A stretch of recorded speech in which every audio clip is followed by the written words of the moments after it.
Ele continuava argumentando. Você acredita que apesar das provas documentadas e refutáveis, esse líder argumentou por sua inocência mais 2 horas? Ele está falando aqui de um irmão que fez mau uso de um instrumento na igreja, um equipamento. Apenas olhei perplexo. Lembre-se de ser cauteloso com aqueles que não conseguem admitir seus erros. Vamos todos aprender com o exemplo do rei Saul, que se justificava quando ele, obviamente, desobedecia a Deus. A despeito de provas incontestáveis, Saul insistia: dei ouvidos à voz do Senhor. 1 Samuel 15:20a. Essa teimosa negação foi o que fez o Senhor rejeitar e substituir Saul pelo rei Davi. Fique atento a líderes que constantemente negam qualquer erro. Parece que nunca estão errados sobre nada. Eles nunca têm qualquer coisa por que pedir desculpa. A punição para a teimosia é realmente severa. Rejeição. 1 Samuel 15:23. Ele, Deus, também te rejeitou a ti, para que não sejas rei. Por exemplo, Saul, Deus falou para ele assim: Saul, você vai lá guerrear com aquele povo, não traz nada de lá, bota fogo em tudo, queima tudo. Aí Saul vem, traz um monte de ovelha, de gato, de isso, de aquilo. Aí Deus fala assim: olha, quem foi que pediu isso para vocês? Eu não mandei que era para queimar tudo. Aí ele fala assim: mas eu trouxe para fazer uma oferenda para o Senhor, eu trouxe para queimar em oferta para Deus. Mas Deus falou assim: mas foi isso que eu te pedi? Né? Foi isso que eu pedi? Aí tem aquele texto que você deve já ter ouvido, né? Eu tenho mais prazer no que? Em sacrifício ou em que se obedeça a minha palavra? Né? Mas às vezes a gente prefere sacrificar do que obedecer. Saul era assim, ele preferia sacrificar para fazer do jeito dele do que obedecer aquilo que tinha sido dito, né? Então Saul era assim, ele preferia fazer do jeito dele, depois ele dava uma desculpa porque ele fez do jeito dele, mas ele não reconhecia que ele tinha desobedecido, né? Já Davi era o contrário. Quando ele era corrigido, ele logo aceitava, fala assim: me perdoe, eu errei, eu falhei, e ele resolvia mudar, tá? 14 aí, uma pessoa que não cumpre promessas. Alguém aí tem contato com pessoas assim? Cuidado com irmãos que fazem propostas de casamento a jovens apenas para decepcioná-los alguns meses depois. Uma pessoa que constantemente faz promessas e as quebra é alguém que não se pode confiar. Salmo 15:4. Aquele que mesmo que jure com dano seu, não muda. Ou seja, tem pessoas que a palavra dele é tão firme que mesmo que ele tenha que sair no prejuízo, ele não muda aquilo que ele disse. Se ele prometeu, ele faz, mesmo que ele saia no prejuízo. E aqui está falando sobre esse tipo de pessoa. Agora, a infidelidade é uma falha de caráter e transcende todas as esferas da vida da pessoa. Se o homem foi infiel à sua amada, à sua namorada, ele provavelmente será infiel a você também um dia. Se ele for fiel à pessoa que ele diz que mais ama na vida, por que ele não vai ser fiel a você? Como amigo, como irmão da igreja, como líder? Como é que ele não vai ser fiel ao pastor dele? Infiel ao pastor dele? Se ele não conseguiu ser fiel à esposa dele, ou ao marido dela? Porque assim, quem foi que escolheu alguém para você casar? Foi quem? Não foi você? Não é verdade? Você não disse que ama essa pessoa? Se você não consegue ser fiel a essa pessoa que você disse que ama, que você escolheu para ser a sua metade o resto da vida, você vai ser fiel a quem mais? Né? Por isso que a gente tem que observar e levar mais a sério essa questão de casamento, porque não é brincadeira. Casamento não é brincadeira, casamento é coisa séria. Toda pessoa que tem problemas no casamento, a gente tem que observar com cautela, porque é bem provável que esses problemas que ela tem no casamento vão se refletir aqui na igreja também.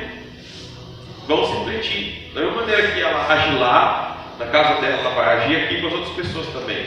No namoro, a mesma coisa. Aquelas pessoas na igreja que são solteiras, que vivem trocando de namorado ou de namorada, cada hora está com um namorado novo.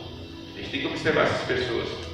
São pessoas que estão demonstrando algum tipo de caráter duvidoso, tá? Então, 15 aí, ó. Um líder que compete por promoção e reconhecimento, sinal de deslealdade. 1 Reis 1:5. Adonias, filho de Agite, se levantou, dizendo: eu reinarei. Ele queria brigar para ser o rei. Adonias estava preocupado com a posição. Embora fosse um príncipe, ele queria ser rei. Certa vez sugeri a um líder que eu tinha a intenção de indicá-lo para ser pastor. Para minha surpresa, descobri que ele havia pedido a um pequeno grupo de comunhão dentro da igreja. Esse aqui é um pequeno grupo mesmo, tipo célula, igual o nosso GCL aqui, para apontar para ele e dizer: pastor fulano de tal, nós chamamos. Ele combinou com o grupo, que era para o grupo, tipo assim, em algum momento, seja num culto, numa reunião, todo mundo gritasse junto, né? Igual você está organizada: pastor fulano, nós chamamos, né? Aí, ele não podia esperar por sua designação pública. Cuidado com pessoas que são preocupadas com a posição. Assegure-se de que seus líderes estejam realizando o trabalho que acompanha a posição deles. Ou seja, tem um texto da palavra que fala assim: ninguém tenha acerca de si mesmo uma visão maior do que a realidade. Já leu esse texto? Quem já leu esse texto aí? Ninguém deve ter uma visão acerca de si mesmo maior do que a realidade. Se você é um exemplo, se você é um secretário, faça seu papel de secretário. Não queira parecer como se fosse o líder do grupo. Se você é o líder do grupo, faça seu papel de líder do grupo. Não queira achar que você já é o supervisor do setor, né? Não queira achar que você já é o pastor, né? Se você é um anfitrião, faça o papel de anfitrião. Não queira disputar com o líder para ver quem manda mais. Tenha cada um acerca de si mesmo uma visão coerente com aquilo que ele é, nem mais nem menos, né? Então, continuando aí, ó. Ele fala no 16, uma pessoa que é um fator desconhecido. Não receba indivíduos pouco conhecidos para assumirem posições sensíveis. Um fator desconhecido é um fator perigoso. Qualquer pessoa nova é um traidor em potencial, até que seja provado o contrário. Lembre-se de que quando os discípulos tiveram de escolher alguém para substituir Judas, eles escolheram alguém que havia estado com eles tempo suficiente. Atos 1, 21 e 22. Ó. É necessário, pois, que dos varões que conviveram conosco todo o tempo, um deles se faça conosco testemunha da ressurreição de Jesus. Ou seja, Paulo também fala para Timóteo que ele não deveria se apressar a colocar a mão sobre a cabeça de ninguém para consagrar uma pessoa. Por quê? Quando você se apressa a colocar alguém numa função importante, sem ter conhecimento suficiente daquela pessoa, você está correndo um sério risco de tomar uma pernada lá na frente. Você não conhece aquela pessoa o suficiente. Aí você vai. Por isso que no nosso estatuto, por exemplo, tem muitas coisas lá a respeito disso, né? Por exemplo, se vier um presbítero de outra igreja para ser membro da nossa igreja, ele não pode atuar como presbítero na nossa igreja antes que ele tenha permanecido pelo menos como dois anos aqui como membro, né? Mesmo que ele já seja um presbítero antes. Por quê? Porque é preciso um tempo para que a gente conheça ele. Diácono, mesma coisa, assim por diante. Então, o que acontece? Nossa igreja trabalha dessa maneira. A gente não sai colocando qualquer pessoa que chegou hoje, amanhã já como líder da igreja. O GCL também a gente tem que tomar cuidado de não sair colocando qualquer pessoa que chega, né, como uma função qualquer de liderança e tal, sem que você conheça aquela pessoa tempo suficiente. Você não sabe o que ela pode fazer lá na frente, né? Você não sabe que tipo de atitude que ele vai ter em determinada situação. Você tem que ter um tempo para você conhecer, ok? Tá todo mundo bem até aí? Amém. Dá para vocês dar um glória bem forte? Glória! É só para você acordar, para você não ficar dormindo, né? Levanta assim, ó, levanta, estica a mão aí, levanta todo mundo assim, faz assim, não vou dormir. Então vamos lá, 17º, um líder que nunca foi criticado. Por que ele fala isso? Por quê? Uma pessoa que nunca foi criticada é geralmente surpreendida quando seus superiores estão sob ataque. Ela pensa que deve haver alguma verdade nas críticas alinhadas contra ele. Isso é um grande engano. Ou seja, todo líder vai ser em algum momento criticado. Grave isso no seu coração. Se você ainda não foi criticado até hoje, pode ter certeza, se você é um líder ou vai ser líder um dia, você vai ser criticado. Ok? Bom, isso é sempre assim. Agora o que acontece? nem toda crítica procede. Você precisa saber, né, fazer a averiguação dos fatos, se aquela crítica procede ou não procede. Quando você coloca uma pessoa para liderar, que ela nunca foi criticada, a tendência é, se ela ouve uma crítica a seu respeito, ela já acha que é verdade. Mesmo que ela não tenha prova nenhuma contra você, ela já acha que é verdade, porque ela não sofreu isso.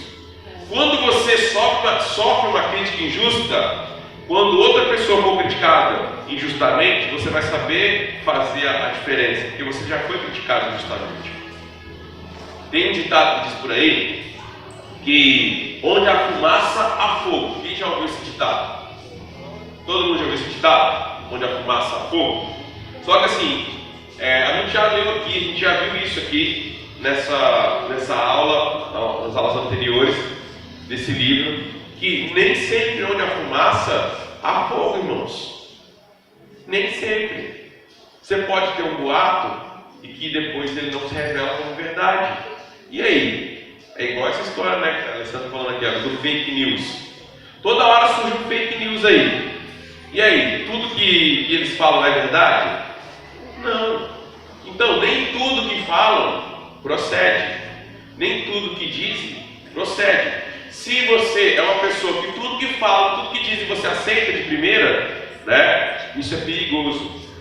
Isso é perigoso. Na nossa Constituição diz que toda pessoa é inocente até que se prove o contrário. Deu para entender? Vamos repetir junto? Todo mundo é inocente até que se prove o contrário. E outra, quem tem que dar a prova é quem acusa, e não quem é acusado. Não sou eu que tenho que provar a minha inocência. É quem acusa que tem que provar que eu sou condenado, que eu sou culpado. Está entendendo?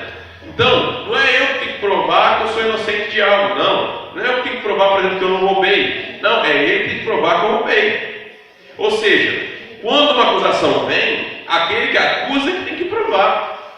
Agora, o que acontece geralmente é que, às vezes, vem uma acusação qualquer, uma crítica qualquer, um apontamento qualquer sobre algo, assim que você recebe, você já acha que é verdade, já fala assim, fulano é isso, fulano fez aquilo outro, sem nem ir averiguar os fatos, sem prova nenhuma ter sido apresentada, você já acredita.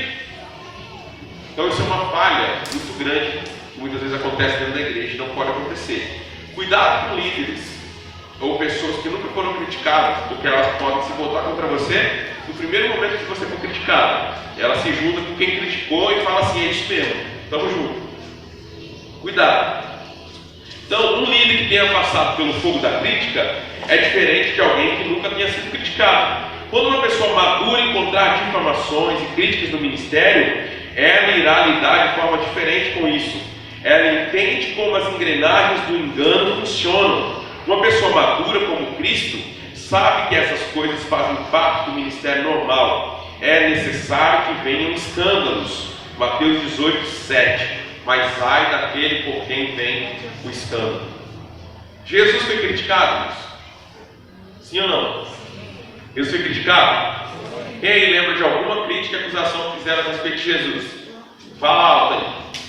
Jesus foi criticado do quê? Fazia milagres pelo príncipe dos demônios. O que mais? Não guardava o sábado. O que mais? Queria destruir o templo, construir 3 dias. Ia destruir o templo. O que mais? Que os seus discípulos não lavavam as mãos. Que os discípulos dele não jejuavam. Né? O que mais? Vamos lá. Se quiser eu ajudo, mas eu quero ajudar. Mas vamos lá, fala aí. Que estava querendo se colocar como rei no lugar de César, né? Que mais? Que proibia pagar imposto. Que mais? Fala, Maria. Falando que ele era filho de Deus, não podia falar aquilo que era blasfêmia, né? Ele era herege, blasfemo. Que mais? Ele comia junto com os pecadores. Que comia e bebia junto com os pecadores. Que mais? Não, tem bem mais coisa aí, né? Agora, a gente vê, se ele que era o Filho de Deus, perfeito, a Bíblia fala assim, que ele não teve pecado, sendo tentado em todas as coisas sendo tentado, não pecou. E ele foi criticado um monte de vezes. Quem dirá você e eu? Nós vamos ser criticados. Entendeu? Nós vamos ser criticados. Então você precisa aprender a lidar com críticas. 18. Um líder que não diz amém ou sorri enquanto você está pregando. Observe um líder que nunca diz amém, nunca concorda com nada que você diz ou que você prega. Qualquer líder leal apreciará os sermões do seu pastor. Você não pode me dizer que a expressão da sua face e o seu silêncio não significam nada. Silêncio significa alguma coisa. E a expressão do seu rosto também significa alguma coisa. Sem comentários por 2 anos. A Bíblia diz que Absalão não disse nada, nem bem nem mal, por 2 anos. Como você pode deixar de fazer qualquer comentário ou observação por 2 anos e depois me convidar para uma festa? Isso foi o que Absalão fez com seu irmão Aminon. O silêncio de Absalão e a ausência de resposta ao seu irmão significavam muito. Significavam que assassinato estava à vista. Jeremias 1,8. Não temas diante deles. Ele sabia que as expressões faciais significavam alguma coisa. Um líder não sorridente, carrancudo, que nunca tem comentários a fazer, deve ser observado. Então, um líder que nunca dá glória a Deus com o que você fala. Está pregando lá e nunca fala glória a Deus, nunca fala amém, nunca fala nada, nunca concorda com nada, nunca sorri quando você prega, quando você fala. Ele está demonstrando que ele tem alguma coisa contra você. Ele tem alguma coisa contra você e ele só não expôs ainda, mas ele tem. Né? Uma pessoa que não faz anotações quando você está pregando ou ensinando. Por quê que ele fala isso aqui? É um sinal. Porque isso significa que você não tem nada para aprender. Significa que você já sabe tanto que você não precisa anotar nada, não precisa escrever nada. Tá? Apocalipse 21:5 disse: e diz-me, escreve, porque essas palavras são verdadeiras e fiéis. A Bíblia nos ensina a escrever as palavras verdadeiras e fiéis. Esse é um sinal de que elas pensam que sabem tudo.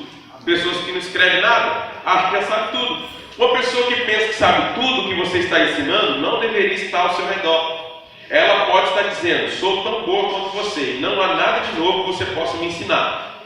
Ele sabe tudo, ou ela sabe tudo. Né? Aprendi uma lição. Toda vez que nos aventurássemos a dar uma palestra em público, iríamos precisar superar psicologicamente determinadas pessoas na audiência. Uma delas seria o sabe-tudo. O sabe-tudo não tomam nota porque ele sabe tudo. Uma coisa que você não precisa é um sabe-tudo como seu líder assistente.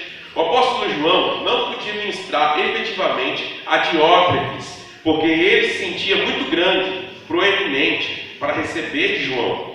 Creio que esse personagem da Bíblia não se incomodava em fazer anotações enquanto João estava pregando.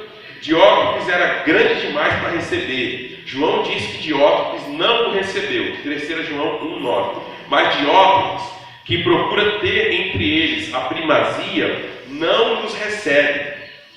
Certamente, qualquer líder que não faz anotações quando você prega deve ser observado. Como eu disse aqui desde o começo. Eu sei que o costume do brasileiro não é ler e não é escrever. Né? Esse é um dos costumes do brasileiro. Né? O brasileiro não gosta de ler, o brasileiro não gosta de escrever. Mas é algo que a gente tem que aprender. Vocês podem observar, todo mundo que prega aqui na igreja, eu anoto de todo mundo. Já repararam isso? Sim ou não? Sim. Eu anoto, faço anotação da pregação de todo mundo que prega aqui na igreja. Então, a gente precisa aprender essas coisas. John Wesley fazia isso. John Wesley tinha esse hábito. Né? É o patrão do metodismo.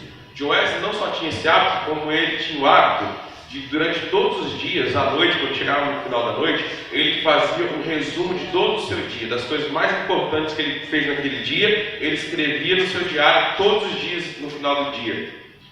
Ainda não consegui essa projeção, mas quem sabe um dia eu chego lá. A gente precisa aprender a deixar as coisas registradas, a anotar as coisas, a anotar reuniões importantes, as coisas, né? Guardar coisas importantes. Depois o que acontece? Você participa de uma reunião, você não anota nada. Aí daqui uma semana você não lembra mais de nada que falou. Você não tem nenhum documento, nenhum papel, nenhum nada para olhar. Aí você fica assim, eu não lembrei disso aí que foi falado. Lógico, você não anotou nada, você vai lembrar? Sua cabeça não é um computador. né? Então você tem que anotar. Aí depois você vai olhar lá, tem mesmo que foi falado naquela reunião lá, dos líderes e tal. Aí você vai olhar lá e vai lembrar, né? Então isso é importante. 20. Uma pessoa que não é fiel no trabalho de outra pessoa. Observe isso. Oi? Eu falei 19, não? Falei, acabei de falar. 20. Uma pessoa que não é fiel no trabalho de outra pessoa. Observe as atitudes das pessoas com relação às suas responsabilidades.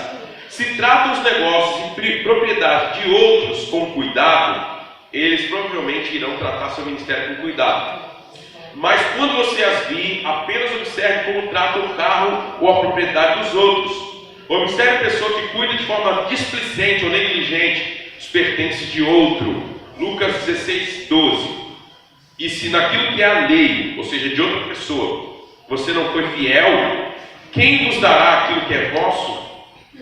Ou seja, você tem que ser fiel, não só naquilo que é seu, mas naquilo que é do outro, né? Se alguém te dá, por exemplo, um celular, e fala assim, cuida aqui do meu celular, e você deixa o celular jogado no canto, né? E vai para lá e deixa o celular da pessoa jogado ali, você está sendo uma pessoa, né, diligente ou displicente, né? Tem que observar pessoas que são assim, ou seja, quando ele pede ajuda, por exemplo, para os outros líderes, para ajudar ele no projeto, todo mundo ajuda e ele fica feliz da vida. Aí quando ele é convidado, por exemplo, por outro líder da igreja para ajudar no projeto daquele líder, aí ele fica lá mocegando, né, não vai, ou faz as coisas relaxadamente. Você começa a observar. Ou seja, quando é para ele, né, ele faz da melhor maneira. Quando é para os outros, ele faz de qualquer maneira. Observe esse tipo de pessoa, tá? O que mais? 21. Um líder que não dá o dízimo e as ofertas. Já comentei isso lá atrás, né? Qualquer um que se beneficia na igreja, mas secretamente não a sustenta, precisa ser observado. Ele é um ladrão disfarçado e um traidor. Monitore sua contribuição.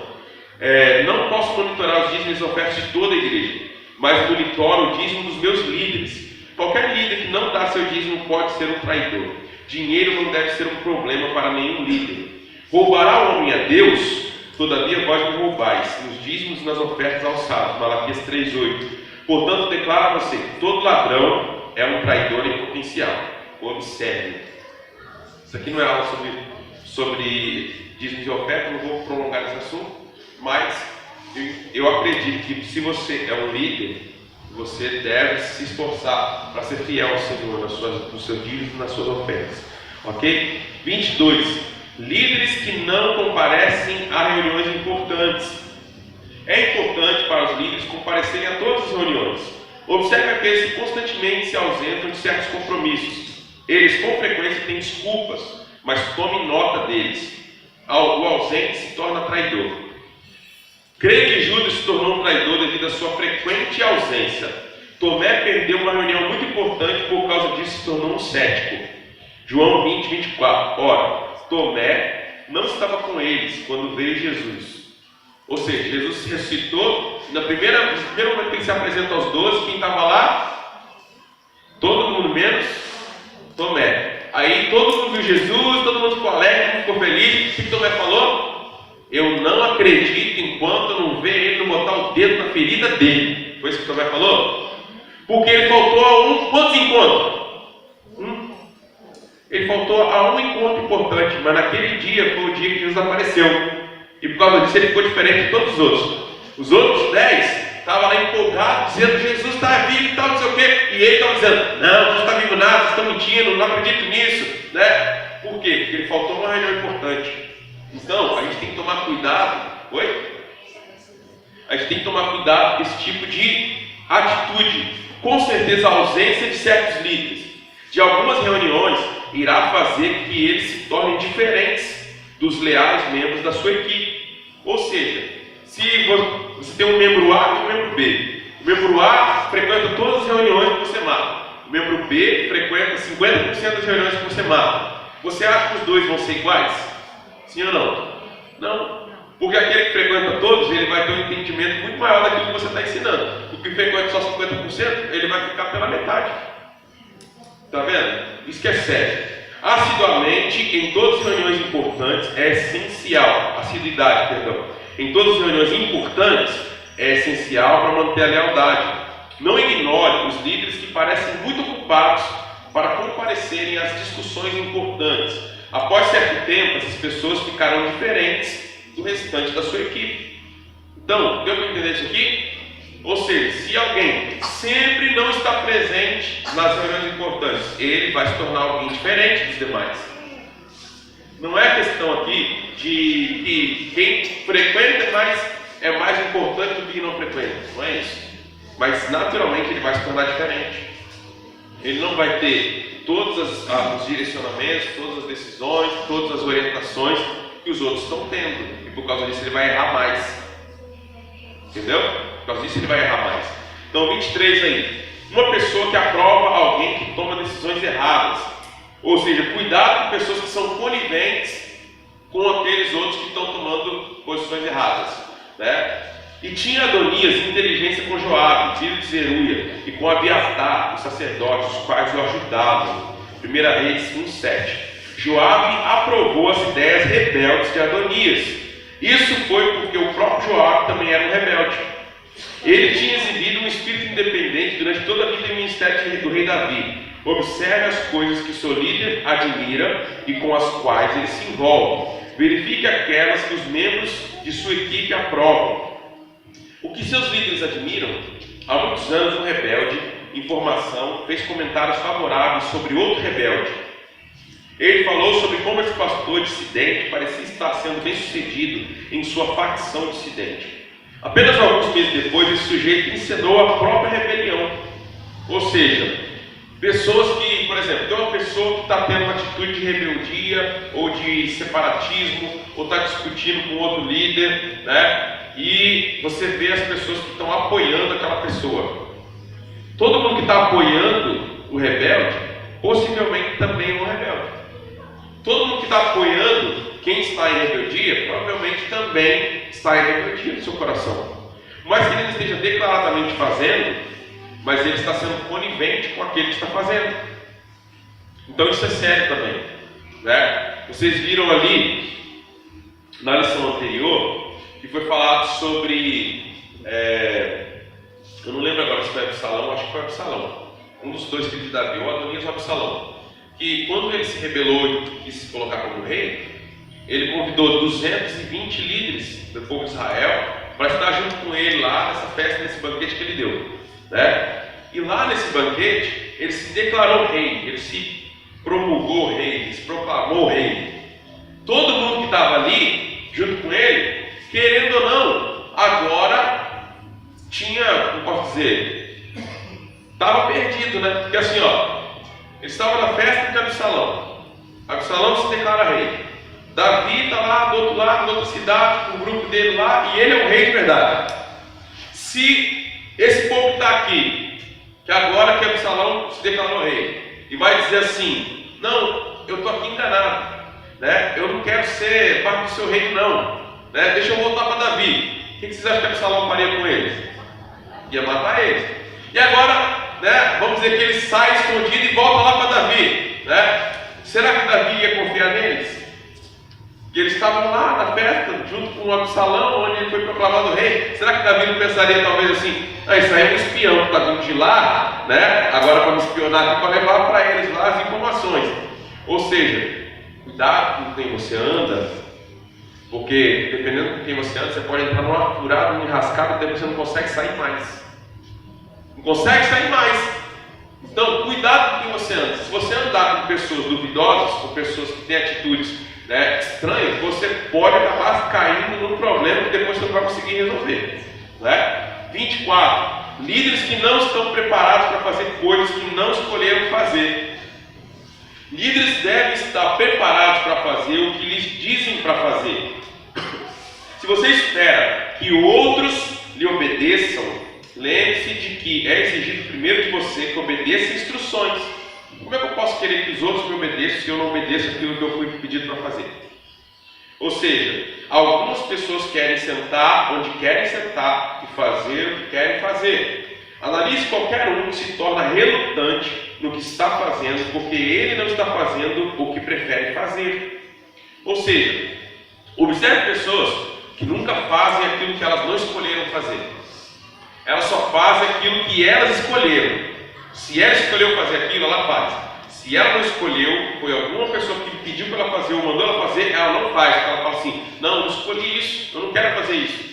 Só que numa organização, numa instituição, a gente não faz só o que a gente quer.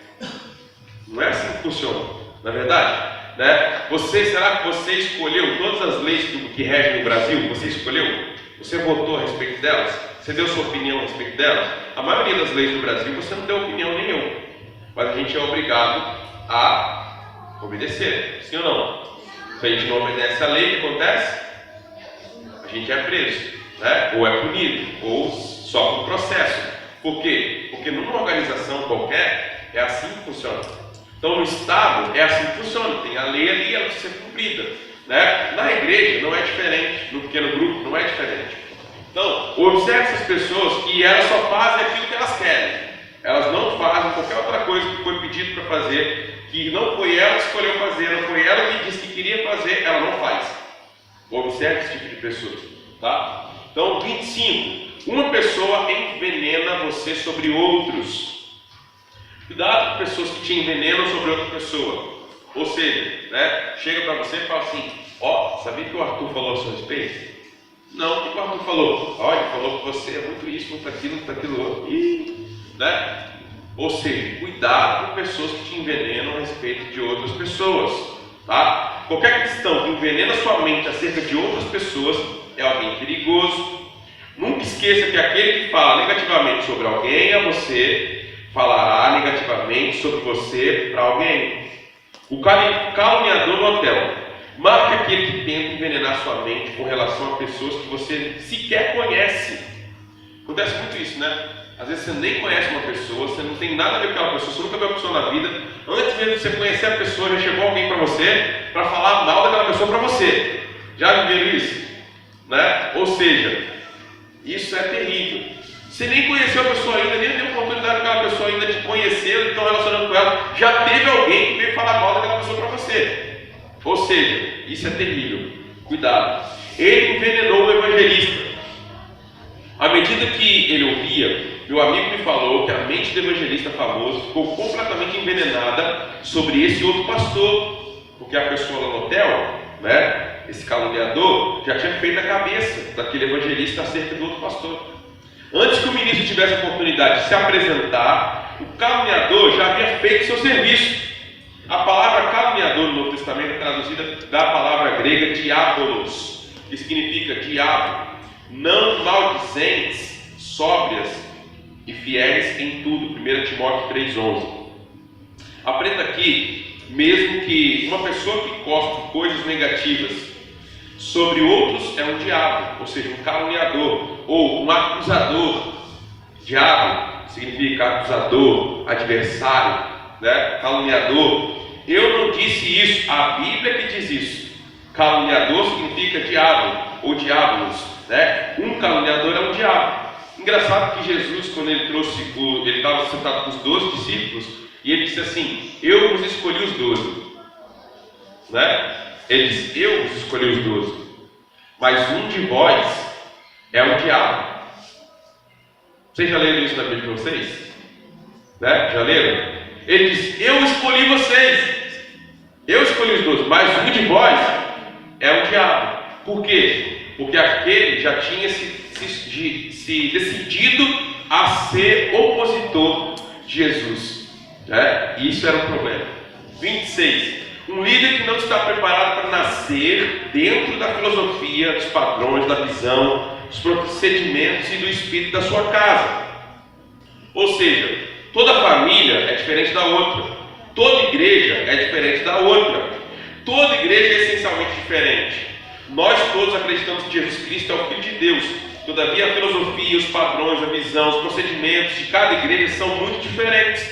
Isso é o que a Bíblia chama de a ordem apropriada do ministério, a forma de como as coisas são feitas lá. Toda igreja tem uma ordem apropriada. 1 Crônicas 15:13. Porque o não buscamos segundo a ordenança. Qualquer pessoa deve estar preparada para aclimatar-se ou aclimatizar-se, né, vamos dizer assim, adaptar-se a uma nova situação.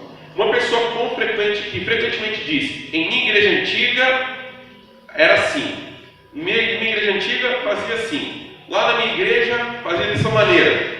Ou seja, ele provavelmente não está se adaptado à sua igreja, também nem quer se adaptar à sua igreja.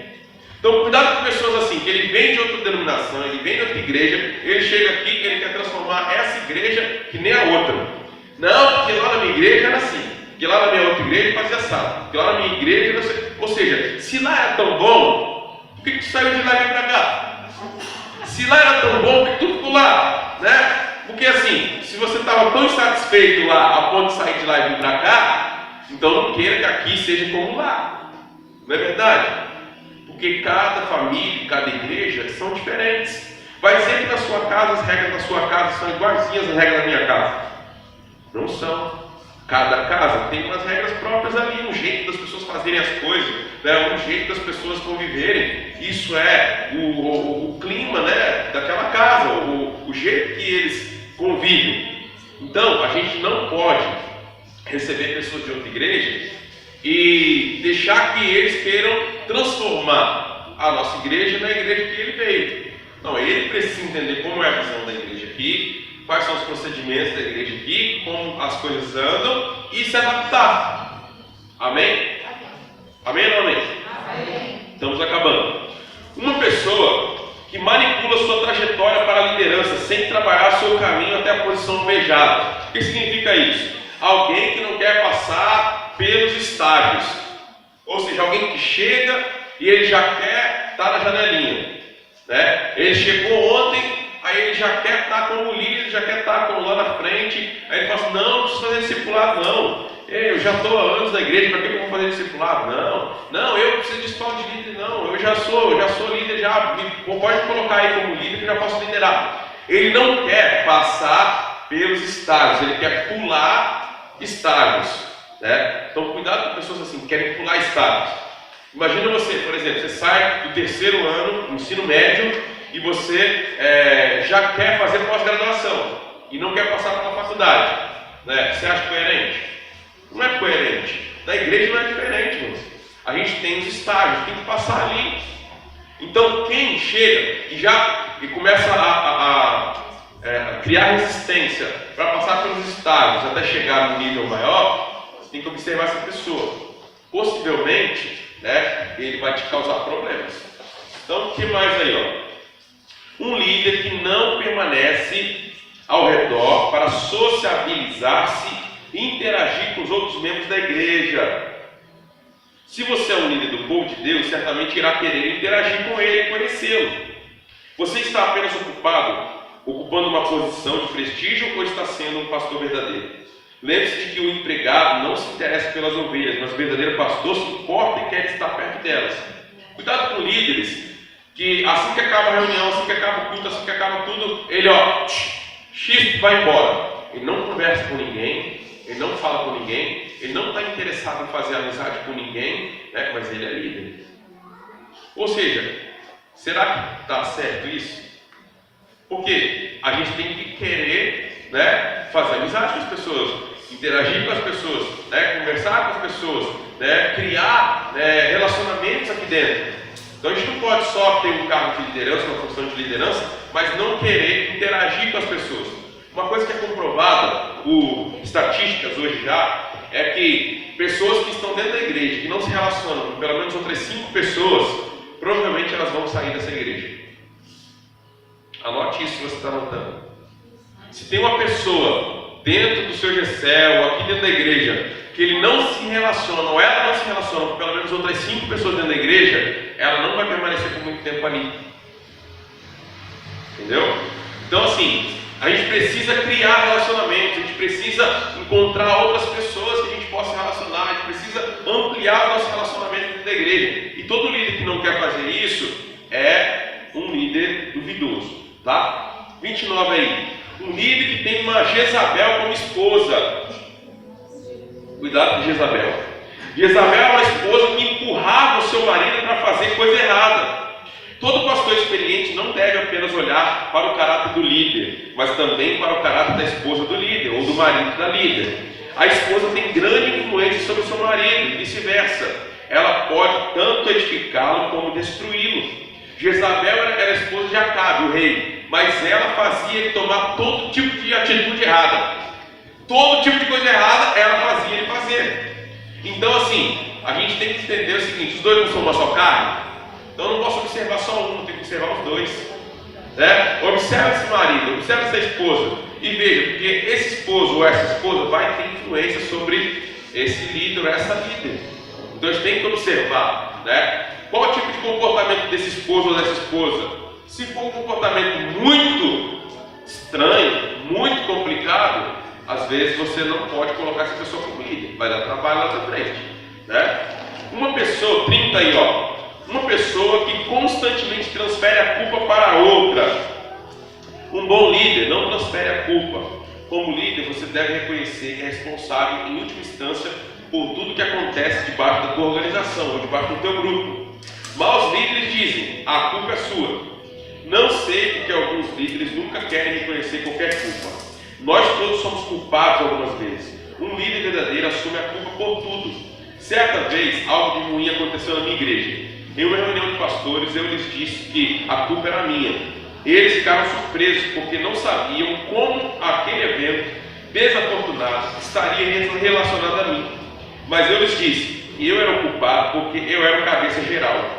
Quando dois maus líderes se encontram, eles ficam acusando um ao outro de quem é a culpa, quem é a falha, de quem que é a falha, quem foi que errou, né? Então, estou correndo aqui agora para a gente acabar, não estou nem lendo muito o que está escrito, tá? 31. Um líder que pensa que estão gastando muito dinheiro com cabeça. Judas era assim, né? Ou seja, cuidado com líderes que acham que não, fizeram uma festa de aniversário para o líder de Gessel. Não, não pode fazer isso, né? Que se não fizer para todo mundo, não pode fazer para o líder de Gessel. Ah, deram um presente de aniversário para o líder do departamento, deram um presente para o pastor, né? Pessoas que têm esse tipo de atitude, possivelmente são pessoas que vão ser desleais. Você vê que Judas agia assim, né? Aquela mulher quebrou lá o vaso de alabastro, derramou nos pés de Jesus, secou lá com os cabelos. O que Judas falou? Desperdício desse dinheiro aí, né? Tinha que vender isso aí e dar para os pobres. Jesus falou assim: não, desperdício não, ela fez o que foi certo, porque ela está me honrando aqui, né? Daqui a pouco eu vou estar sepultado. Quase que ele falou isso, né? Mas ele falou assim: ó, eu não vou estar aqui para todo tempo. Os pobres, você vai estar aí a vida inteira, você pode cuidar dos pobres. Eu não. Jesus ia morrer e ressuscitar. E aquele era o momento dele ser honrado ali. Aquela mulher honrou ele. Ele falou assim: em todo lugar que pregar esse evangelho, vai ser pregado a respeito dessa mulher que fez isso aqui. Ou seja, Deus valoriza quem honra aqueles que merecem receber honra. Então, cuidado com pessoas que ele sempre acha estranho você honrar alguém que está na liderança. Cuidado com esse tipo de pessoa, né? 32. Um líder que é demasiadamente quieto, reservado, distante. Ele nunca dá opinião sobre nada, ele nunca dá comentário sobre nada, ele nunca fala sobre nada, ele é sempre reservado, quieto, distante, né? Parece sempre meio, né, de lado. Cuidado com isso. Tome nota das pessoas que nunca têm comentários a fazer a nada, contribuir com nada. O silêncio e o mau humor de Absalão tinham significado, tá? Então cuidado com pessoas assim. Você nunca sabe a opinião daquela pessoa. É provável que ele pode estar pensando bem, como pode estar pensando mal. Você nunca vai saber. Ele nunca dá opinião, ele nunca fala nada, você nunca vai saber o que ele está pensando. Então é uma pessoa duvidosa. 33. Um líder que está sempre atrasado para as reuniões. Atraso crônico para reuniões importantes frequentemente pode significar uma atitude errada. Talvez alguma coisa do tipo: eu sei o que eles irão dizer na reunião, então não preciso chegar na hora. Chegarei quando for necessário. Tal pessoa pode estar trabalhando com um espírito arrogante e desdenhoso. O orgulho sempre leva a conflitos dentro das organizações. Provérbios 22:10 diz: lança fora o escarnecedor, e com ele se irá a contenda. Atraso é um reflexo de uma indisposição da pessoa para a sua parte ser parte da reunião. Antes de receber uma carta de demissão do seu assistente, você verá que ele frequentemente estará chegando atrasado. Eu brinco com o pessoal, às vezes eu falo assim, ó, 5 minutos de atraso, né, é normal, acontece constantemente com qualquer pessoa. 10 minutos é tolerável, né? 15 minutos, né, já dá para chamar uma compreensão. Mais do que 15 minutos já é porque realmente você não se programou para chegar ali naquele momento. Ou seja, se você não quis chegar na hora, e se você tivesse querido chegar na hora, você teria se programado para chegar um pouco antes. Não é verdade? Por que as pessoas às vezes no trabalho, né? A maioria das pessoas não chegam atrasadas no trabalho, mas na igreja a gente sempre chega atrasado, né? Então a gente precisa sempre observar isso e melhorar cada vez mais, né? 34. Um líder que sente, que sabe o pensamento da organização e, portanto, não se importa em fazer perguntas. Ou seja, um líder nunca pergunta nada. Lembra de um líder sendo questionado sobre o porquê de ele não se importar em descobrir algo sobre um assunto importante. E ele disse assim: eu sabia o que você iria dizer, então não me importei em perguntar. Sei como você analisa tais casos. Na verdade, essa pessoa estava dizendo: estou lidando com personalidades não razoáveis e que nunca me entenderão. Não havia motivo em vir para vê-lo. Uma pessoa que vê você como alguém não razoável é obviamente em seu coração desleal para com você. Ou seja, tem gente que fala assim: não, eu não vou perguntar isso para o pastor não, porque eu já sei o que ele vai falar. Eu não vou fazer essa pergunta para o pastor não, porque eu já sei que ele não vai deixar. Ou seja, você nem perguntou, você já está dando resposta, né? Então, cuidado com esse tipo de coisa, tá? Cuidado com pessoas que agem assim, né? Ou seja, ele acha que já tem o teu perfil, né, na cabeça dele, né? Te conhece melhor do que você mesmo. Porque hoje eu posso dar uma resposta para você e daqui uma semana eu posso te dar outra. Porque depende do tempo, depende do momento, depende das pessoas envolvidas, depende de um monte de outros fatores, né? Então, agora você precisa perguntar. Se você não perguntar, você não vai saber qual é a minha opinião, né? 35. Um líder que não tem estado envolvido em trabalho ministerial prático. Cuidado com pessoas que são só teóricos, mas nunca se envolve em nada prático. Ele sempre tem uma opinião, ele sempre fala a respeito de algo, ele sempre tem algo a falar, mas você nunca vê ele colocando a mão na massa fazendo nada. Ele fala sobre evangelismo, mas não evangeliza. Ele fala sobre, né, pregação, mas não prega. Ele fala sobre louvor, mas não louva, né? Ele sabe sobre tudo, mas ele nunca faz nada. Cuidado com esse tipo de pessoa, né? Então, observe isso aí. 36, estamos acabando. Um líder que não contribui para um esforço conjunto de abençoar e apreciar o seu pastor. Ou seja, um líder que não ajuda as pessoas da igreja a apreciar e abençoar o seu pastor.